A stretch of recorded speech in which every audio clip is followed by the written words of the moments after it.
kamano. Okay. Yes. Nitie gima awinjo ka koyo okeno wiye. Gimoro ilaka. Owacho gi dhoge ni ji 300 manodhi loka. To aparo ni bati unu jo fwambo gi keyo. Nuneno kit gik mane timre ka. The first 2 days nene nago picha gi celebrities kae kache chande, posting, social media. Magik mane gitimonwa. Aparo ni real activity noduogo chakore koro into the third day and the final day.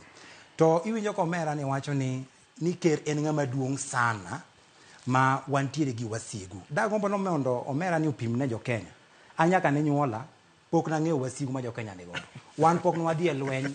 Magi manyaka koro upimnwa nikech samoro wabedo karga to kare piny ni ketho to pod wan wakia. Wan kaka jo-Azimio wan ok wang'eyo ni kare Kenya nitie ng'ama dwa tieko.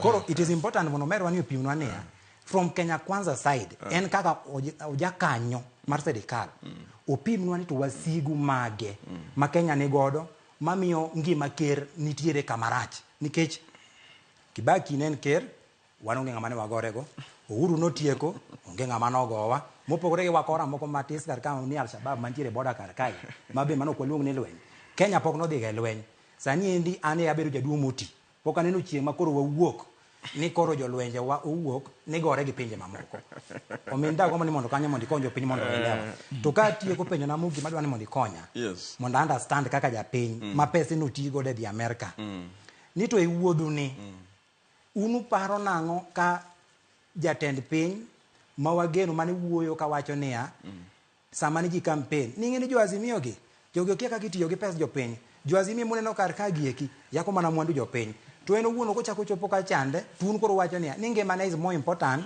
than gima Uhuru Muigai Kenyatta. Erokamano.